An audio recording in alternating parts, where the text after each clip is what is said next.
up, pick it up, pick it up, pick it up. You see the drippy, I'm fitted up. Hop in my car and the giddy up. Secure the bag, yeah, I get the bus. Pick it up, pick it up, pick it up. You see the drippy, I'm fitted up. Hop in my car and the giddy up. Secure the bag, yeah, I get the bus. Pick it up, pick it up, pick it up. Ooh, I've been on the flex since flex zone. Neighborhood all in your eardrums. I ain't never scared like Bone Crush. Boy, I got God, don't fear none. My line busy, take no calls. Feels like I don't have no flaws. Snakes in the grass, cut those off. Your old squad shitty, my bros raw. No breaks, we go, go, go, go, go. Throw shade, that's a no, no, no, no, no. Go high, go low, low, low. Like spinning in a 644. Cash money like 504. Ball like AD24. No sleep, need more, more, more. Pick it up, pick it up, pick it up, pick it up. You see the drippy, I'm fitted up. Hop in my car and the giddy up. Secure the bag, yeah, I get the bus. Pick it up, pick it up, pick it up. You see the drippy, I'm fitted up. Hop in my car and the giddy up. Secure the bag, yeah, I get the bus. Pick it up, pick it up, pick it up. Ooh, I'm a real one, my day ones. Try speak up, can't say none. Try dig dirt, there ain't none. I make the money that save up. 10 to 80, my savings. Take to the top on the base one. New car, race on. Fast lane, pace on. With the booyah, that's a flex. Not human, I am from another planet. I'ma teleport, might vanish. I'ma wake up, do damage.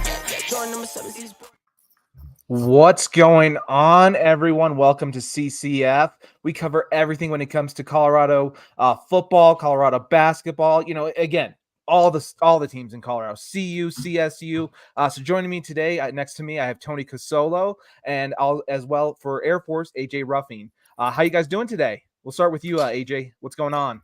Doing well. Glad to have you back on the show this week. Yeah. A lot has happened here between football. We had the national championship a couple days ago. We have some news from CSU and CU. So we've got a lot of stuff to cover today, but I'm excited to cover it. Definitely. What about yourself, Tony? Anything going on special? Feeling great. You know, learning to play the piano. Just all kinds of fun stuff in life and watching a ton of sports. So there you go. What are you learning now, though, real quick? I am going to try to start learning how to play Can You Feel the Love Tonight from Lion King by Elton John. So, you know, if you learn to play the piano, you got to pay homage to the GOATs, just like Deion Sanders did with Nick Saban this week. So we all pay homage here at CU. Yes. Do you guys want to touch first on, the championship game or maybe some of the coaches that are, saying goodbye, essentially? Yeah, that one caught me completely off guard. I was not expecting Nick Saban to actually officially call it quits. And it was very funny to see him this morning, again, rolling right back into the facility to start heading up the search. Seems like Dan Lanning has already said he's coming back. You know, it's funny that a coach that was claiming they aren't playing for clicks made a video about him not leaving, thus trying to get more clicks. But we won't talk about that. What do you think, AJ? It was a surprise, but it also wasn't a surprise. You look at a guy who's been in college football, not only college, but sports for so long, and the change in the landscape of it, how drastic different it is between when he was, starting out at Kent State way back in the day to where he is now. He's a guy who's 71, 72, and he's probably somebody who I saw in an interview today who's like, a lot of people wanted a promise from me that I was going to be here for the next 2, 3, 4 years. He's like, I can't make that promise, and I get that. And for a guy who's been around for so long, he probably doesn't want to deal with NIL, transfer portal. He's probably wears him down. And so I imagine he's at that point where he's like, he and Miss Terry just going to enjoy the rest of their life. I agree. I think that NIL and all that stuff going on is just going to wear on him.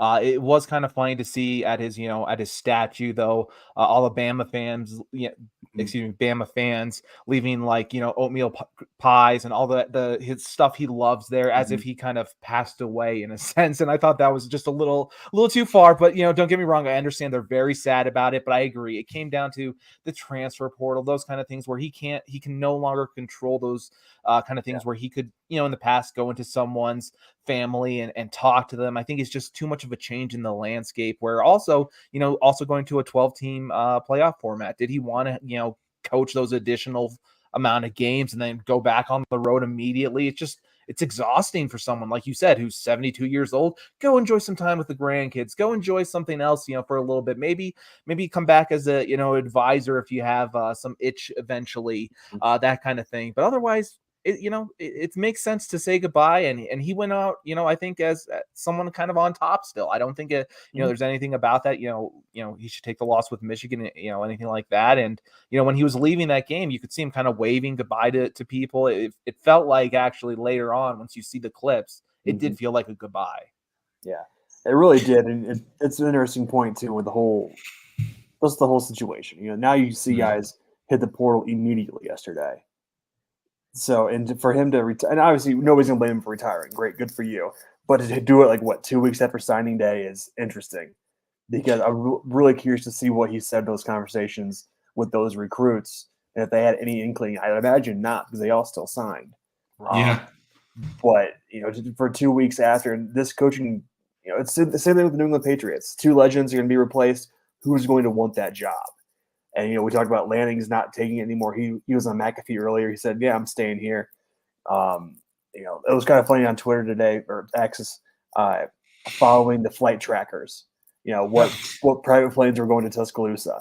Yeah. And that was the big thing. Of course, that's always fun. On Black Monday in the NFL now today, it's always fun seeing which private jets are going to these cities, and who's that coach on that and whatnot. So I see John wearing the Broncos hat up there. It reminds me of the days where everyone was tracking flights that Peyton Manning might be on, coming in and out of. I lived in Indiana at that time. Oh, did you? So you were. Oh yeah. So I born in Ohio, grew up in Indiana. So Peyton Manning's God essentially still. And that was a big deal. Was it 2012, 2013, wherever that was? Oh yeah, flight trackers to Denver were the rage on every news station across the state of Indiana. It was something. So one thing I did want to point out, I did kind of allude to it where I highlighted it on Colorado Buffalo's Wire this week, but we did see that Coach Prime tipped his hat to the GOAT. But again, like you guys were saying, alluded that the game has changed so much that it, quote, chased him away. What do you think it was that chased him away? What do you think he's alluding to there? I know you guys spoke about NIL, maybe transfer portal. I think it's all the politics. All the politics behind college football now, because you have so many people in ears of not only players but all the coaches. You want this, that, and the other. I'd imagine probably the politics that kind of encompasses everything that's going on. I'd imagine, because obviously they weren't doing that, in 2007 when he took over at Alabama or prior to LSU. And so I'd imagine a lot of those things had to do with it. What do you think, John? Yeah, I think it's just like I was saying, the game change. I don't know if he wants to deal with the 12-team playoff just in terms of, hey, is that going to hurt him in terms of recruiting? So all of a sudden he's playing a catch-up game too. It just feels like it's just so much going on at once. You can't stop. You can't take a breath to be with the grandkids for a weekend even at this point. You need to, again, make sure your staff's ready because they're always being, poached. So it's one of those things where I just felt like it came to be too much. And again, just go be with the family again. If it comes later, like I said, he can fill in so many different roles if he wants to in the NFL, college football. If he wants to come back, and that itch is he can't get away from it. But I feel like he can get away from it. He leaves as for a lot of people the best coach in all time for college football, and I don't know if you guys agree with that, but it's something where he's in the conversation for sure. And it's one of those things where, again, I agree that Coach Prime is on the right kind of idea, and maybe it has to do with they don't want to do Aflac commercials together anymore. I don't know. Now I know he has been pretty harsh about NIL. His favorite saying is that we're not trying to get you NIL paid, we're trying to get you the NFL. And I think that was something that honestly was a sentiment that was shared by Saban. I've alluded to this in the past that Deion has an old soul when it comes to coaching. You have to earn your stripes. You have to work through practice. And I think him and Nick Saban were kindred spirits in that. So I'm sure there was some very interesting conversations in the background when it came to why he decided to hang it up. Yeah. And it's interesting too, you look at it kind of the grand scheme of things. You have obviously Belichick retiring, Saban retiring. They were on the Cleveland Browns staff together in the early 90s, from 93 to 95. Yep. Belichick was the head coach, and Saban was the offensive coordinator, and Kirk Ferentz was a coach on there who's at Iowa. So that coaching tree is pretty impressive. But for those guys to be in Cleveland and retiring within 24 hours of each other, I thought it was pretty interesting. Guys who've kind of had a phenomenal path and to become legends in both college and professional. Absolutely. I did see a funny couple of photoshops where it had Belichick in an Alabama sweater, and I think that would just come full circle. I don't think it'd ever happen, but that would be so funny. I can't see Belichick wanting to deal with, No. I can't see him dealing with kids, honestly. Mhm. I'm surprised, Saban could handle it. I understand, when he went to the NFL, players didn't like that kind of treatment, I guess you could say, the Dolphins. But man, I still don't understand how he was able to handle some of those young 17, 18-year-old kids that were coming into Bama. Mm-hmm. And another guy who's gone, Pete Carroll, the guy who was a legend in college football as well. It's hard to believe he's been at Seattle for 14 years. Like, it doesn't seem that long ago. He was at USC. Hall of Famer or no? Just real quick. I don't think so. No. I don't think he's as good as Shanahan, and Shanahan's not in yet. Yeah. No. It's just a question of, do you add in his college resume and, then do you add in – that's where you can get a little bit into it, but that's for the college football. Yeah, because he definitely bolted for the NFL because he knew he was going to get in trouble. Yeah, I mean, we all knew that. But, same thing Jim Harbaugh is about to do. So yep, the same path. So it's, but I mean, really, it's hard to believe he was there, like I said, 14 years, won Super Bowl, winning this coach in Seahawks history. Those are, he and Saban guys who were legends. Because I remember those early USC teams; they were unbelievable. Oh, they were unreal good. The talent from top to bottom that those teams had were just so great. And we don't need to talk anymore about Super Bowl 48. We don't need to be talking about that for me and John's sake, okay? My team makes a Super Bowl run starting Saturday. So there you go. We'll see. Yeah. All right, let's switch it over a little bit to some the national championship. What everything's come down to. Michigan comes over and beats Washington. What are you guys' initial thoughts? Why don't we start with you, AJ? Obviously, it was heartbreaking for me because I despise Michigan. Yeah. But this was a game too. This is probably the worst Michael Penix looked all year. He was 2 interceptions, I believe it was. Yeah, 1 TD, 2 picks, 255 yards. He usually has 255 in like the first 12 minutes of the game. What really hurt Washington was Blake Corum. He had 134 yards on the ground, 21 carries, 2 touchdowns, compared to Washington. The leading rusher only had 11 carries for 33 yards. So that was kind of really the big difference in the game, I thought.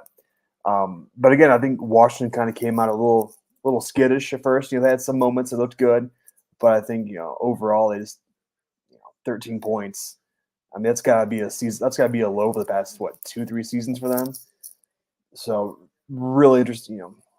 Really unfortunate that's how it happened because we were so high on Michael Penix. We thought he got snubbed from the Heisman. I still think he did, but the bright lights, and that's tends to be Washington's thing too, right? They've lost. They get to the playoffs or New Year's Six Bowl. They tend not to fare well, and so they've been to the playoffs before. Lost. Ohio State beat them in the Rose Bowl a couple years ago. So kind of when they get to that bright light, that big stage, it seemed a little skittish, and it kind of showed again on Monday night. Yeah, for me, again, I told you guys I was in a win-win situation. For me, it's either a awesome, farewell, kind of weird farewell for the Pac-12, or it was going to be, me, Michigan, beating my least favorite team, Ohio State. So I was in the win-win category there. And it did come down, though, it felt like that offense, the defense of Michigan was just so relentless. It felt like they know how to scheme well. They know what they're doing. I feel good. This is what I have to say. I understand a lot of people went from saying Penix, he's going to be, especially in Broncos country. Hey, he's going to be the quarterback we're going to draft. Maybe we have to trade up for him even. I don't know, those kind of weird, kind of things you heard. And then all of a sudden people see him in the national championship game and they go, oh, I don't really know if I can stomach him if he's the guy. Is he a 4th rounder maybe now? So I just find it interesting how quickly it can change from just 2 games, how people observe Penix. That's why I'm so glad he's going to be in the Senior Bowl, be able to show himself under center, doing this with some of the other guys like Pratt from Tulane, some of those other guys you'll see like Bo Nix. So for me, that doesn't have me too worried about his draft stock, at least when it comes to Penix. But I really do like what, when it came to the game. He just got bullied. He got bullied, man. It was rough. He looked like at the end of the game, he was pretty beat up. I don't know how beat up he really was, but the defense was amazing. Do you agree with that, Tony, that the Michigan defense was relentless? Oh yeah, I mean they've won the way they did the whole year. They just dominated the trenches. It's not very often that you see a Alabama team get worked over in the trenches. Michigan was able to do that this year, and they pretty much did the same thing. Hello, they pretty much did the same thing to Washington. I mean, he was under constant pressure. Something that doesn't really speak well to how the Broncos have played at certain times this year in the offensive line. But yeah, I mean, they did what they always did. They ground a team underneath their feet. I think JJ McCarthy only had to complete 10 passes. And other than that, they just churned yardage up. And on the defensive side, they got all the pressure. That's why you held a offense as dominant as Washington's only one touchdown. And I think it's funny that you point that out, John. That's one of the things that I noticed is the contrast in Broncos Twitter. I know we don't talk Broncos much here, but it was pretty much, oh, Penix is the guy. And then all of a sudden, no to Penix. So we'll see what happens with the draft. But yeah, it was an interesting game, and it kind of went how I expected. Mm-hmm. Michigan was just the team this year. I kept saying that for a couple of weeks now. It just felt like Michigan was a team this year. Yeah, it's interesting too because obviously Washington joins the Big Ten next year. So what is it? 4 or 5 other schools join the Big Ten. The only 2 schools that don't have a home are Oregon State and Wazoo. Makes it easier to narrow down. So I'm really curious to see. Obviously Penix will be gone, but those guys traveling cross country. Those guys playing a game at Evanston at Northwestern at 11 o'clock on a Saturday morning in November. Like that stuff's going to be really interesting. Them, UCLA, USC, Oregon, Washington, traveling to the East Coast, traveling to Rutgers. Like that's going to be a lot of fun to watch next year. And obviously, pouring out for the Pac-12, win out with a shot with the Blaze of Glory. But we'll see. Only time will tell. It's going to be interesting to see what happens next year. Have you looked at the schedules for next year at all? Oh, yeah. Oh, I love the schedules. Oh, God. Let me go real quick. Let me say hey to Muhammad Badri, my man. It's been a while. We go back to way when I was doing SI, different kind of things, and I was kind of doing things that I was known as wannabe. So definitely still the beast. I am the beast. You know it. Awesome. Thank you, Muhammad. Thank you for tuning in, man. Good to see you, Muhammad. Great to see you. Go ahead. Sorry for breaking you off there, Tony. No, that's totally fine. For example, Washington, they do travel to Rutgers. They travel to Iowa. They travel to IU. They travel to Penn State. That's a lot of mileage. That certainly is. That's going to wear on a team, and that's why you need depth, those kind of different things going into it, because you're going to have guys that are tired, that need rest, especially, again, elevation changes. I know, I believe Washington is below sea level, so I'm just those small kind of things. Maybe I'm wrong. Maybe I'm wrong there. I think I actually am. But it's one of those things where it's just going to wear on a team. Mm-hmm. Yeah, exactly. And you brought up some schedule stuff. I think we touched on it, AJ. I'm not sure if we did last week or not, but it was kind of a funny scheduling tweak from last year. But no matter what the outcome was of Washington, Texas, there was going to be a rematch for next year because I think Michigan plays both Washington and Texas in the first 6 weeks of the season. Yeah, Michigan goes to Washington. Yeah, there you go. So it's going to be fun. And then, we talk about some of these other schedules. One other team that me and my brother both like to follow, we're both Florida Gators fans. And we look at their schedules, their last 5 games, guys. Do you know that they play Georgia, Texas, LSU, Ole Miss, and Florida State all in a row to finish the season? That's hilarious in some way, some regards. Yeah, it's ridiculous. I think what we're getting into is the age of college football where you can't be scheduling Citadel anymore.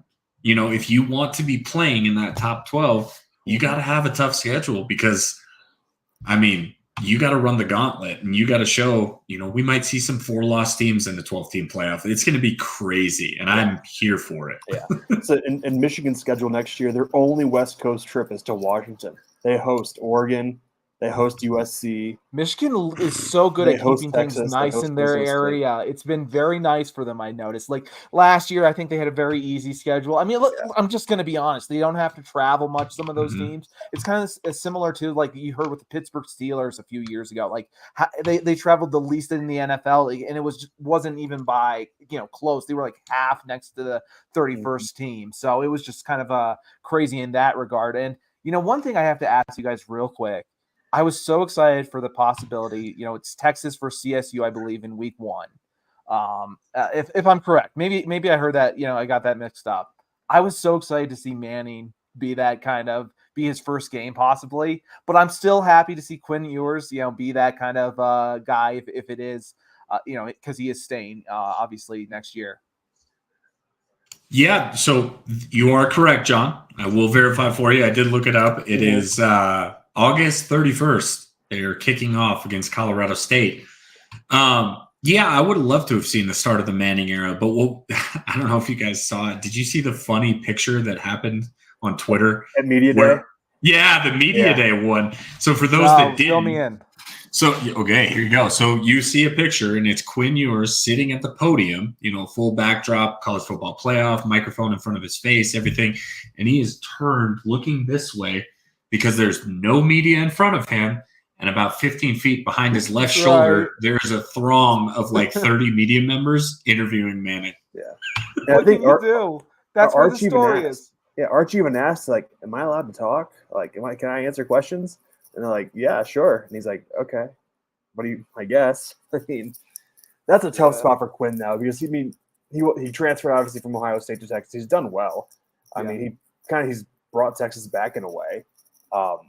But it's weird. I see him kind of like root for Ohio State at times, plenty of times, honestly, when it's doesn't have to do, versus Texas or anything that would affect him. Mm-hmm. So, yeah, I mean, he played 2 snaps at Ohio State against Michigan State. Those 2 snaps meant a lot, obviously. They meant a lot. Yeah. Now, Kyle McCord did transfer, right? Syracuse. Yep. So you're telling me there's a chance? You guys got the kid from K-State. You get yours back or no? Yeah, we got that. We got Howard from Kansas State. Yeah, and he's pretty dynamic. I like Will Howard. He's a good player. Everybody who's coming back besides Marvin Harrison Jr., obviously. And doesn't K-State also have a kid coming from Colorado that may have a chance to, be a quarterback for him? Not Colorado the university, just Colorado the state. Oh, they did. Yeah, they got a big state prospect. I'll look up his name, but that's you're right. They got a good big time prospect. Maybe that's one reason why he left. He felt uncomfortable. Maybe he had to compete with a freshman, and who wants to compete with a freshman, honestly? Right. All right, guys. Howard had like 2,000 yards last year and a bunch of rushing touchdowns, like almost 1,000 yards rushing for being 6'8", 280 or something like that. Is a large human being. 6'8", 240, whatever. Anyways, he's just a massive human being. He can survive a season, unlike some of these other guys. Yeah, absolutely. He can survive a cold Big Ten season late November. Yeah, definitely. All right, guys, you ready to kind of transition into some Colorado more aspects of football and some basketball? Let's do it. All right, let's go and start with some Colorado football.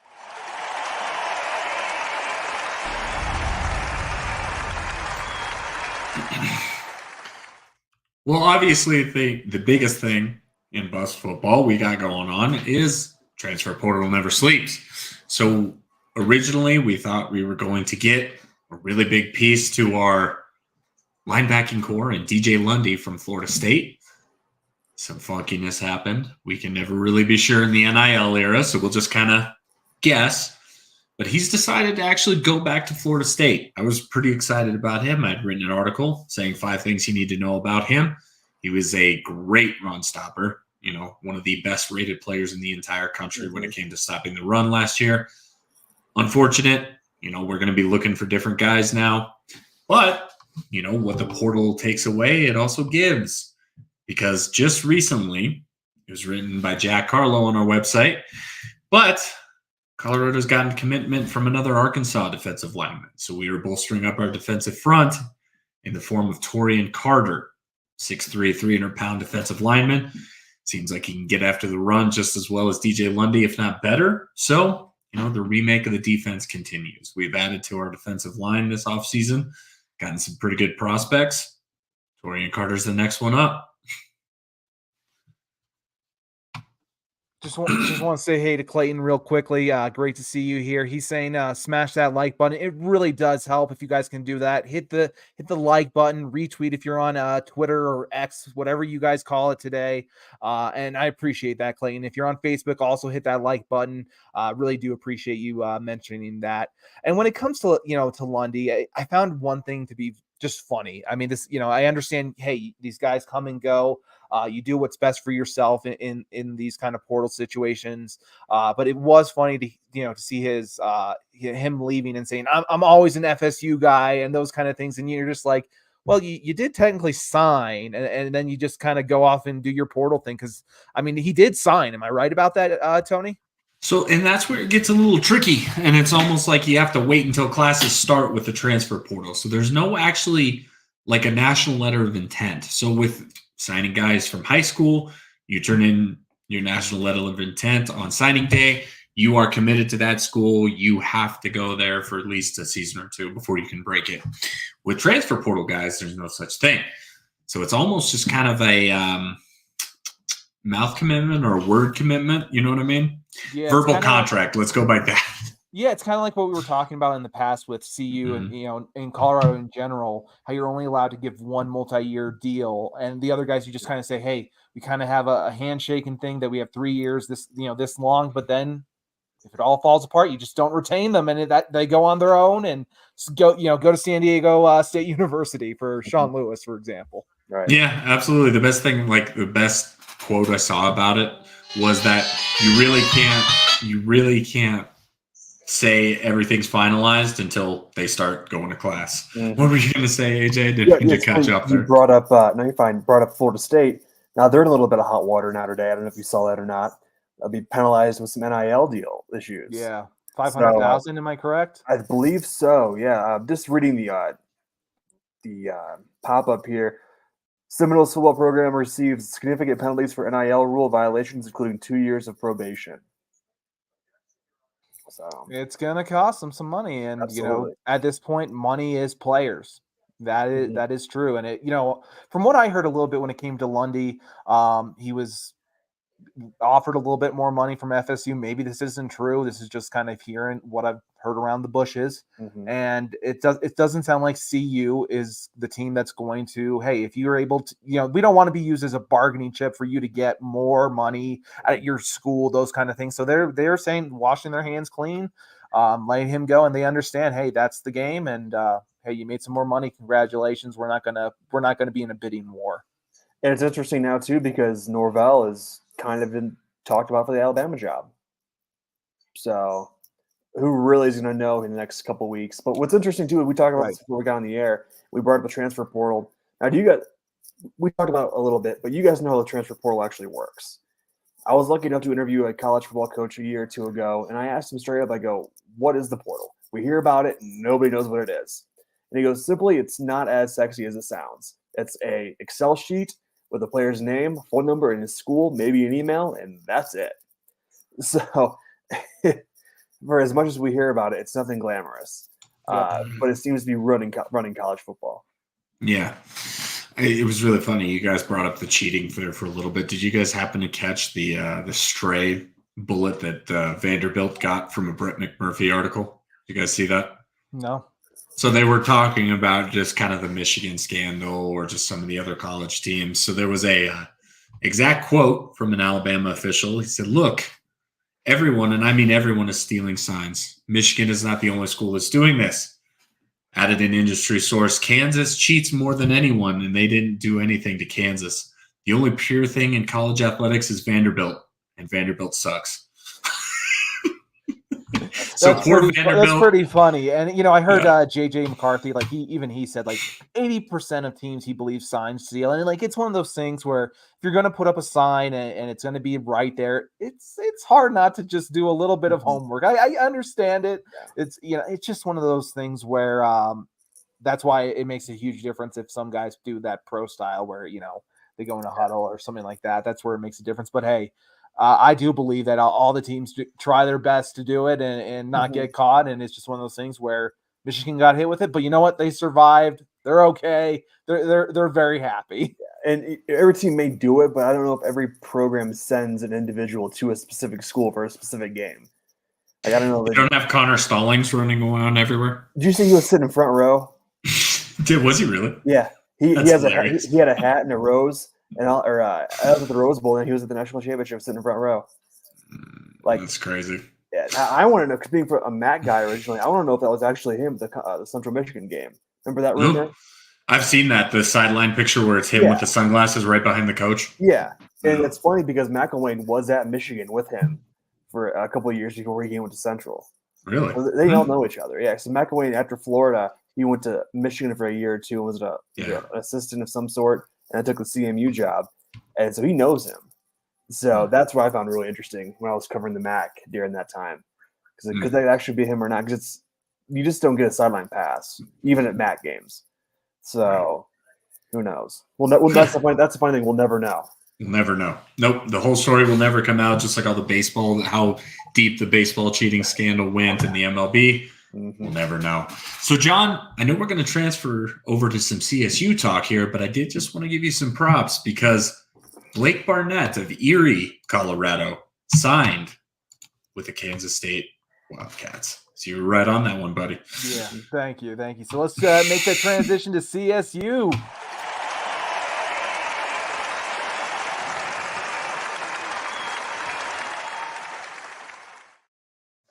Cam the Ram, everybody. You know him. You love him.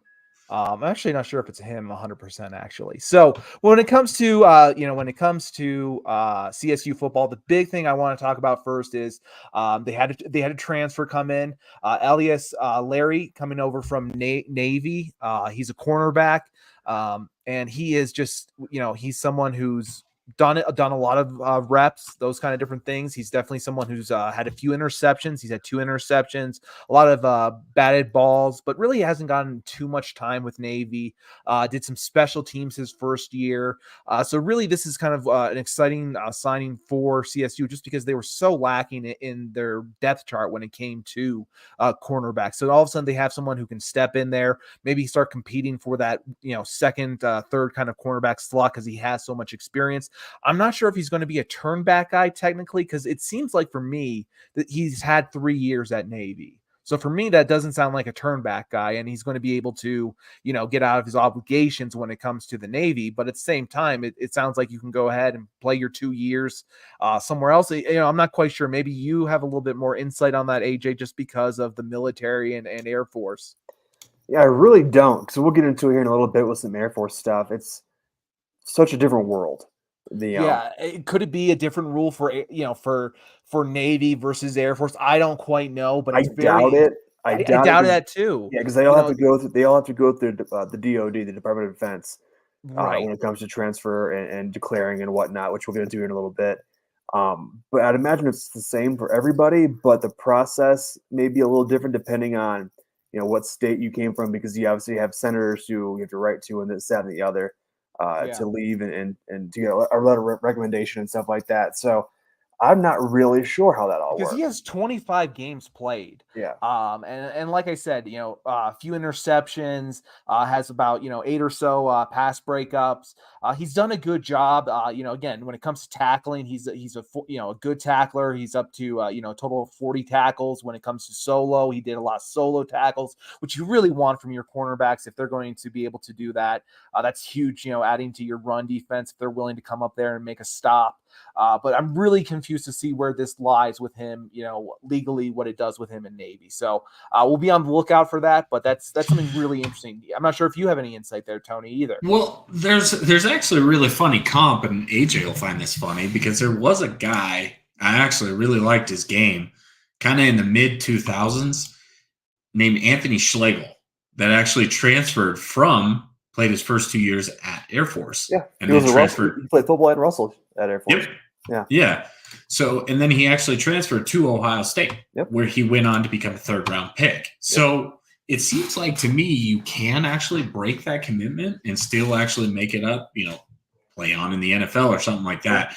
But, that would probably be my closest comp would be Anthony Schlegel, who was dominant during his time at Air Force and actually was great at Ohio State as well. I think didn't he play with AJ Hawk? Yeah, he was one of the top 3 linebackers. He, Bobby Carpenter, and AJ Hawk. That I couldn't think of the third one, Bobby Carpenter. I was going to say his hair was always just that's how I remember him. They all had long hair, and AJ and Bobby were 1st-round picks. And Schlegel, he was picked up I think later on. He was a 3rd-round pick. I looked him up. I met all 3 of them in 2005, I think it was. Okay, I had nice. AJ Hawk's autograph on a 47 jersey. See, I was going to go the Laurinaitis route. I thought he was the third, but I couldn't think Bobby Carpenter. Laurinaitis was after them. Yep, he was right after them. Yeah, and of course, as a wrestling fan, got to know that name. So. Laurinaitis and Marcus Freeman were teammates. They were linebackers together. Ah, gotcha. Yes. Okay. And obviously, Freeman's at Notre Dame. Laurinaitis is at Ohio State now. And Schlegel came back and was a strength coach at Ohio State for a number of years. And he and Bobby Carpenter have a podcast together. We'll have to check that out. Yeah. But yeah, I think that would kind of be the comp. And I do like the depth that they're picking up with Elias Larry there. Anytime you pick up a cornerback that's had 25 games worth of experience, that's super valuable, John. That's something that you're going to be able to lean on and really be able to get that quality depth that you need to play a full football season. So I think it's a great pickup. I like it. Oh, you're muted, John. Yeah, especially with again, you lose one of your guys. He's trying to make it to the NFL, and you lose your other guy to the transfer portal. If you're starting two cornerbacks, you got to get someone who's been there with experience. They have some names also that they signed, but you can't expect those kind of big kind of things from the freshmen. Other thing I want to talk about real quick when it comes to CSU, man, Bill Best is on the recruiting trail. He is a monster. That's all I have to say is he's going after some different guys to fill in these roles while we wait for these freshmen, these sophomores to develop and be ready for those starting roles. So he's going out there. He's going to get those different kind of transfer guys, fill some of those roles. I'm really just excited to see what he can do. And I'm very proud, to see how he recruits. I really love that from Bill Best. And again, just in general from the CSU staff, how they recruit, how they're trying to use the portal versus, using high school. It just feels like a great combination compared to where I'm very concerned with CU. And then, when it comes to Air Force, they have to kind of focus more in on the freshmen. So it's kind of like a nice little balance in between the three of us. So that's what's going on when it comes to CSU football. You ready to transition to some Air Force football? We got some news coming. Let's do it.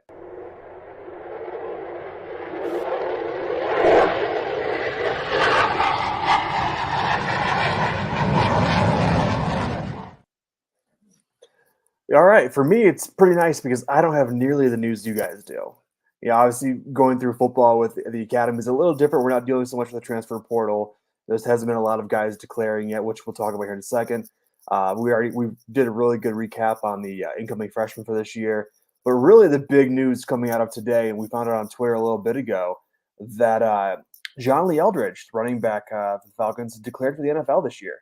A couple of weeks ago, he had entered the transfer portal, hoping to go back to Missouri, his home state. Obviously, that hasn't gone through for whatever reasons, I guess. We don't really know.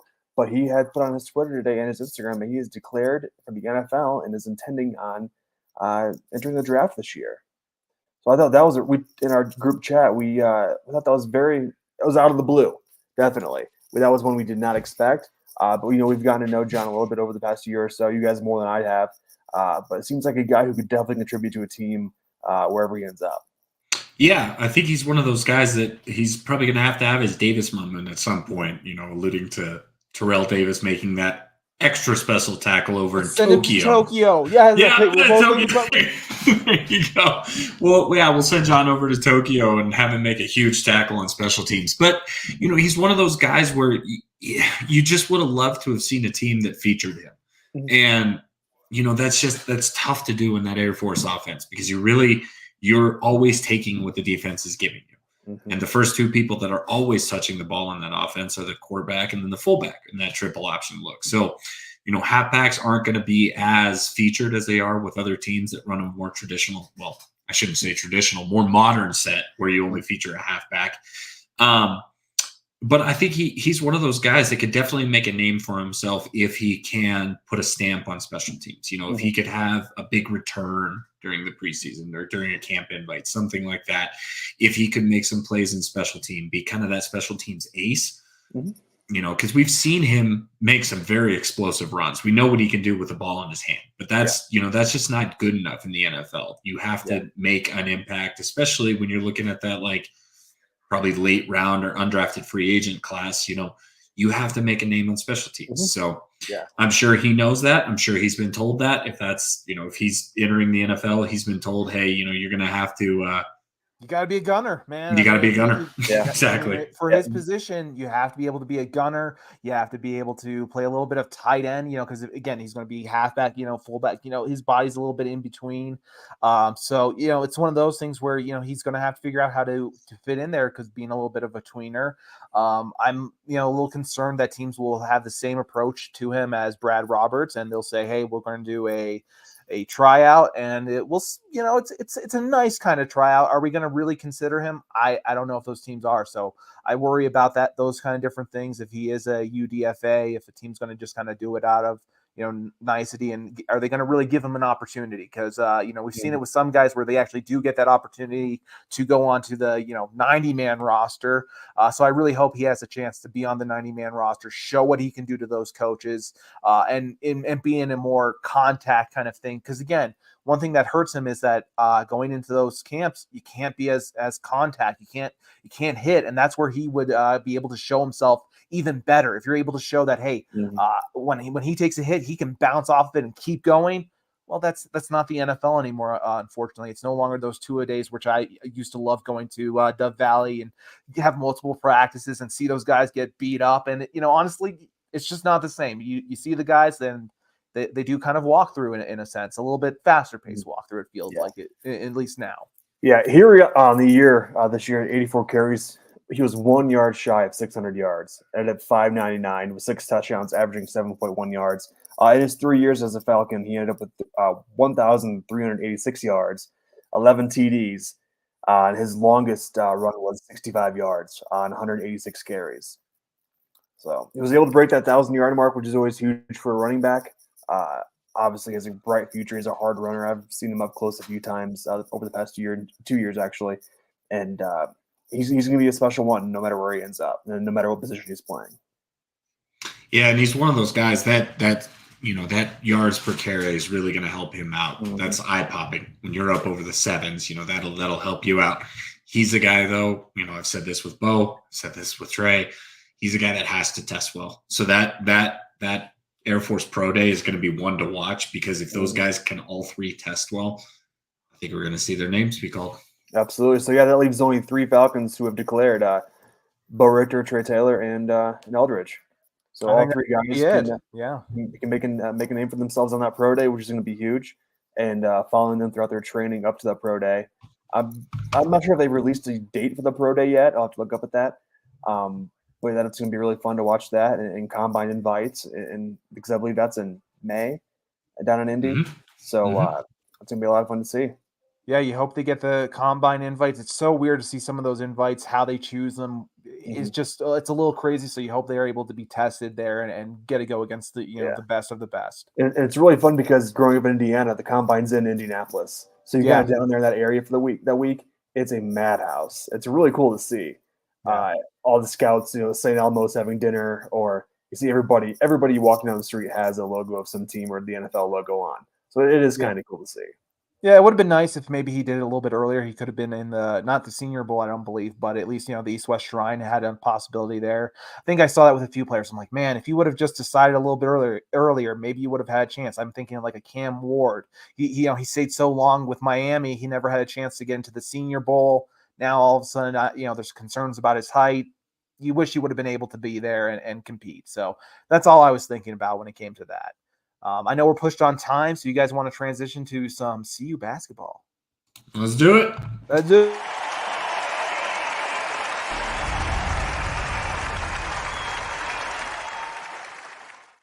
So I don't know what it is about Berkeley, but that just continues to be an absolute house of horrors for the CU men's team.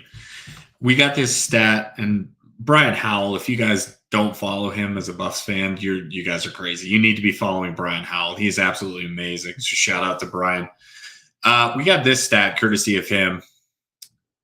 Obviously, the Buffs, they were up by 20 points against Cal, blew the lead, lost by 4 points.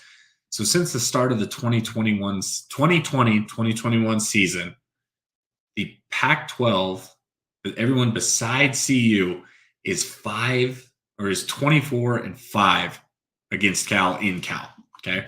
So they've only won 5 of 30 games almost. The Buffs are 1-3. I can't explain it. Cal's not really ever a good team. Colorado tends to be pretty solid in basketball. We just can't beat those guys there. So again, as I said, they had a 20-point lead over Cal in the first half. Cal started hitting threes. The defense kind of shut it down a little bit. Couldn't hit the three at the end to potentially win the game. Another loss in Berkeley. I can't explain it, John. I don't know what the hell is going on. What do you think it is? Is it just the Golden Bears? Is it that aura of the Bears? What is it? Man, I'll tell you, no matter what, CU fans were up in arms when it came to Tad Boyle. I mean, it is really one of those things where they, it's so quick. Again, amazing how it turns. Like, oh, he's bringing in all these stars. I feel it. I feel behind him. And then, you have a couple losses. Obviously, it's the start of conference play. You have some concerns there. You want to come out hot. You want to get some, start moving up, have these guys start to develop a little bit more. But, man, it just felt like a game that was not going to win there. Like you said, they just came out. They came out flat there. So, for me, does it fall on the coaching staff? Yeah, I think it does a little bit when your guys come out that flat, when you have that kind of lead and you should be beating these kind of teams. You have to beat these teams. You can't have that happen. So that's my opinion real quick. What about yourself, AJ? Yeah, it must be the ghosts of Jason Kidd hanging out in the arena. One of the greats. He's probably hanging around. I think he's with the Mavericks now, right? Head coach on Dallas. Yeah, something like that. Must be the ghost of Jason Kidd hanging out there.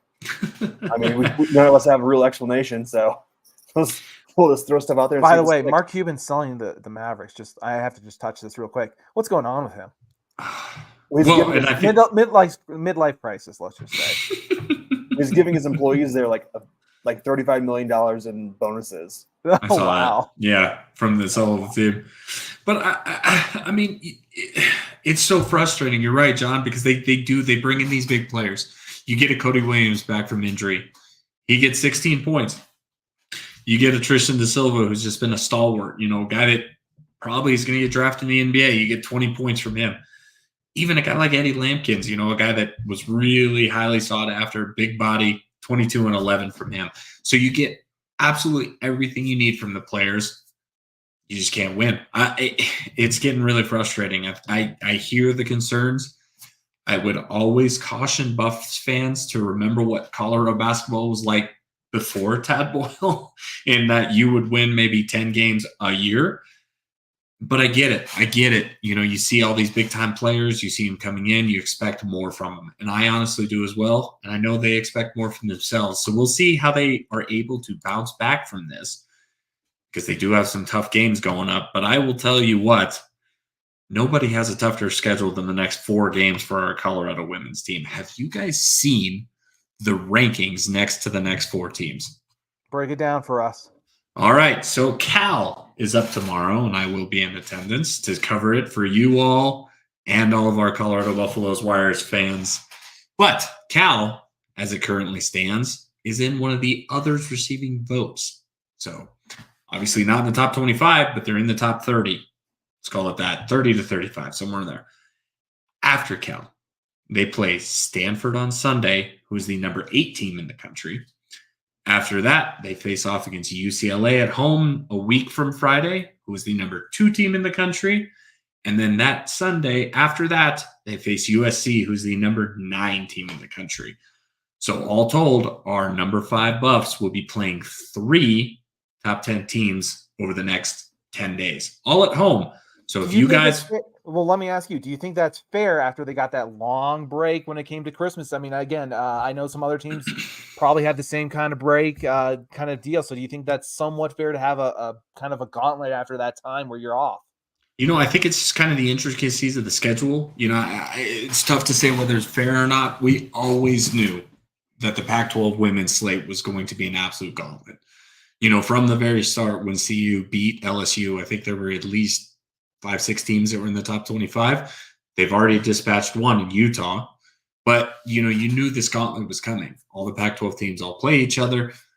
This just happens to be that Cal and Stanford are travel partners, and USC and UCLA are travel partners. So when you play one, you play the other.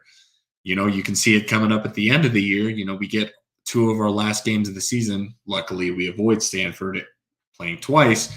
But back-to-back games will be in LA to play USC and UCLA. So it's the intricacies of the schedule. And the Pac-12 is just an absolute monster when it comes to Pac-12 women's basketball. So I'm excited for it. I'm going to try and go to all 4 games. We've even had to switch around our date nights. Me and my wife always have Friday night date night. It's going to be Saturday date night. That's what you got to do, right, AJ?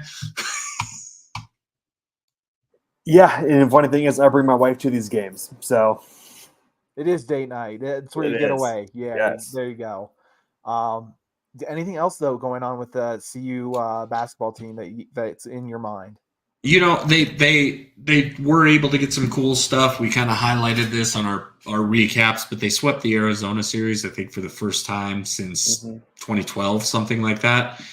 And I think they're 3-0 in conference play for the first time since 1996. So, John, you and I have been saying since the start, this is a national title contending team. They just continue to show it every week, and I'm excited to watch.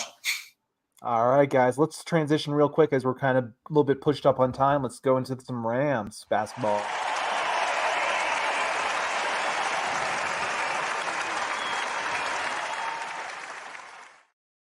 See, I like how Cam the Ram can actually go into, an arena versus Ralphie. What are you going to do? You can't bring in Ralphie into the event center. So just one thing I like about that. Anyways, when it comes to CSU basketball, man, when it comes to first, let's just touch on the men's. It's one of those things where they've been in some crazy I would say atmospheres. These last 2 losses in conference play, and even their first game in conference play versus New Mexico, they have played. These teams are selling out their arenas at this point. They want to beat CSU. They want to be the first team to take down CSU. So Utah State came out really hard. It was a tough, close game. It really came down to rebounding, I felt like, to me, and essentially getting to the line for these 2 games for Utah State and Boise State. That was the big thing. They were able to be out rebound CSU, as well as again not being able to reach the free throw line, having a differential of 15 free throws. That's huge. That is again 15 points in my mind of free points that they kind of gave away. Their next game is against Air Force, luckily for CSU, so that's a kind of a get right game on the 16th. But again, these have been a couple of rough games, but I don't think CSU fans are too deterred when it comes to the men's side, because they knew that this was going to be a gauntlet when it comes to the Mountain West. Would you agree with that, AJ, in terms of the Mountain Western Conference, Mountain West Conference? Oh yeah, just being such a gauntlet right now. That's unbelievable. Yeah, you kind of look at we're obviously fully in conference play now, and like we talked about last week, Utah State, then Air Force played. Utah State's a juggernaut. They've got a kid who's 6'8", and great Oboso. He dropped like 35 points. Like, it's a gauntlet. So as we get a little deeper into conference play, it's going to be a lot of fun to see how some of these teams end up. And also, we all love a good upset. So I'm really excited to see what upsets are going to be brewing here over the next couple of months. Yeah, and kind of transitioning into the female basketball side, it's been difficult for them too. They went on a straight 3-game losing streak, and that was against Mississippi State, San Diego State, UNLV. They got it right today against Fresno State. They were at Fresno State, but the big thing is for CSU, and I think that they've been. Prior to this, I thought they were on the cusp of being a really good, talented team that I thought could compete, but they're a one-trick pony, and that has to do with McKenna Hofschild. We kind of talked about it in our chats, when we're just texting, those kind of things. She is doing everything. She's facilitating the ball when it comes to assisting. So she leads in assists. She leads them in points. So everything goes through her when it comes to CSU basketball. And so other teams can go ahead and target her, make sure that she has to feel a little bit off kilter, off balance. All of a sudden, the entire CSU basketball team is running completely different. And so that's very hard when you have one person being your main focal point in every statistical category, essentially every category. Yeah, we kind of touched on this, AJ and I did, in your absence, and we filled in admirably, but could never fill your shoes, John, when it comes to Ram stuff. But one of the things we pointed out was that you just got to have someone come along with you got to have someone come along with Hofschild. And as you can see from the stats today, you had 3 other girls in double digits. So you just need that little bit of a push, to get 10 points, 11 points, 13 points from someone else to fill in after that 25. You're cooking with grease there. You just need someone to come along with her. And it doesn't even have to be points. It has to be rebounds, assists, Yes, transition especially points. rebounds, because again, facilitate the ball back to her after you get an offensive rebound, Mhm. defense. Those are the key things, and being able to stop, being able to get some fast breaks, those kind of things. Mhm. I just don't see that coming up too much with CSU. Looks like we lost our guy Tony there real quick, but don't worry about it. He'll be back. I assume. He's back. We got you back. Yeah, I got so excited. I was looking at stats and I hit the back button on the wrong screen there. But yeah, No worries. When you see like a Hannah Ronsek, dude, she gets 11 points, 5 rebounds. Perfect. Exactly. A guard like Crocker, 13 points, 7 rebounds. It's just filling in those other couple of things, just having someone come along. Mhm. It's not like, where it comes to CU, where I saw, they had two players that they're having come in that are, All-American, McDonald's All-American kit, kind of ranked players. You just need players to go ahead and make some of those shots, make a few different, have high percentage, if it's a high percentage ball, make your shot, take that shot. That's where I think CSU is coming next. So, we got an awesome here, Tony. Hi, Auntie. Is that your aunt? Yes, Hey. it is. Hi, Auntie. You got a great one here going on. That's awesome. So why don't we transition real quickly into some Air Force basketball as we kind of get to the end here.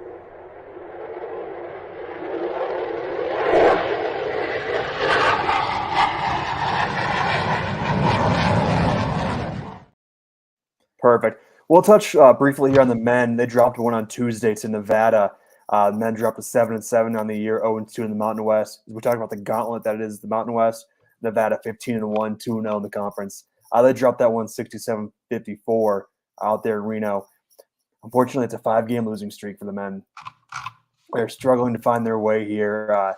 Bo Becker and Ethan Taylor led the way with 14 points, followed by Ritas Petritis with 13. The Falcons only shot 44% from three-point land. Tony and I, we talked about that last week, how important that three ball is going to be going forward, because it seems like everybody shoots the three ball.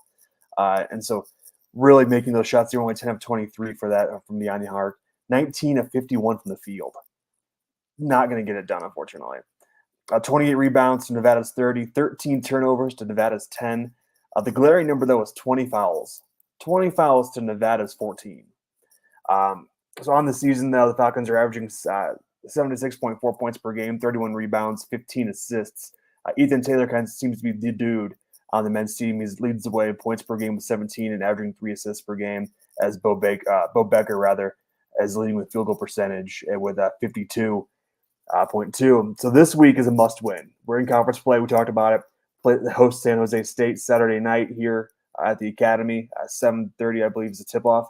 The wife and I will be there covering it live. She'll be on the court taking some pictures. I'll be up with the media doing my thing up there. So we'll be live tweeting the game.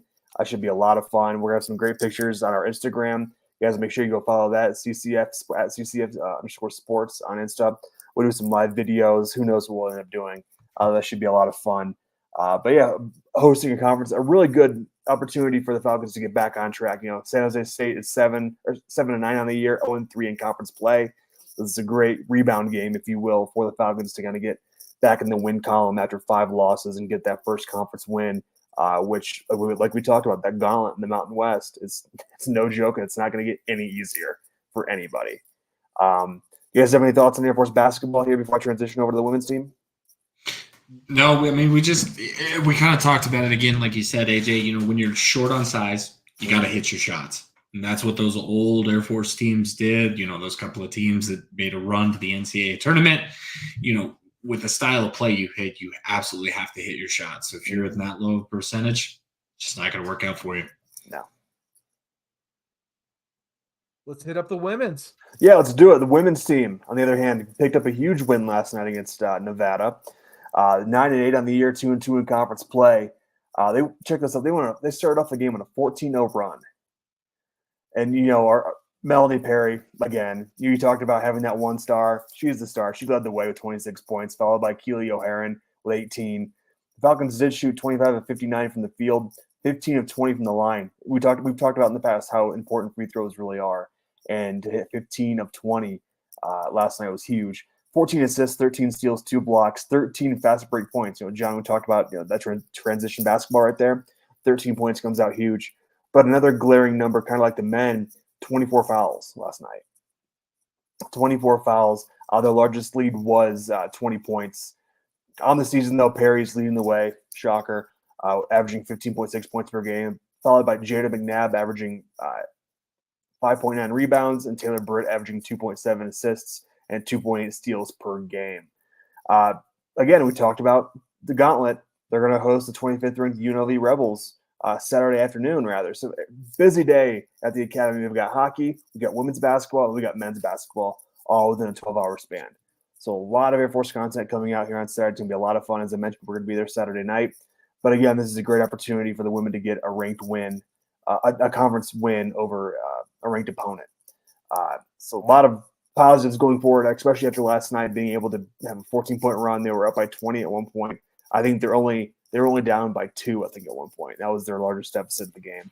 So again, great job by Melanie Perry. Kind of again carrying the team, putting up 26 points, which she's been doing really all year long. So really excited to see what she does against a really tough Rebel team.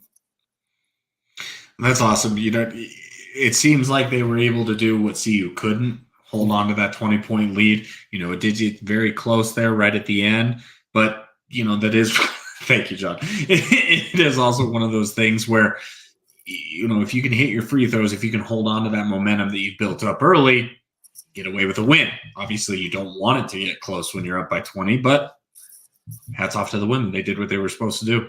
Absolutely. And we said great opportunity to get a 25th ranked win this week and get a couple games above 500. They're already 1 game above. Let's make it 2. Awesome. Well, guys, we're coming up on the hour mark. We all got some stuff we got to tend to, family, friends, whatever it may be. So thank you for joining us on the CCF podcast. Any final thoughts from you, gentlemen?